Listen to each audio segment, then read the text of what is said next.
এদিকে ভূমিকম্পে ধামরাইয়ে হেলে পড়া ভবনটি ভেঙে ফেলা হচ্ছে। গেল বছর ধামরাই পৌরসভার ধানসিঁড়ি আবাসিক এলাকায় হেলে পড়া ভবনটি গতকালের ভূমিকম্পে আরও হেলে পড়লে ঝুঁকিপূর্ণ ভবনটি নিয়ে সংবাদ প্রচার করে আরটিভি। বিষয়টি প্রশাসনের নজরে এলে ভবন মালিককে নির্দেশ দেয় ভেঙে ফেলার জন্য।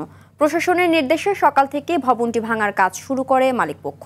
এদিকে সংবাদ প্রকাশের সাথে সাথে প্রশাসন ও ভবন মালিক ঝুঁকিপূর্ণ ভবনটি ভাঙা শুরু করায় স্থানীয় বাসিন্দারা স্বস্তি জানান।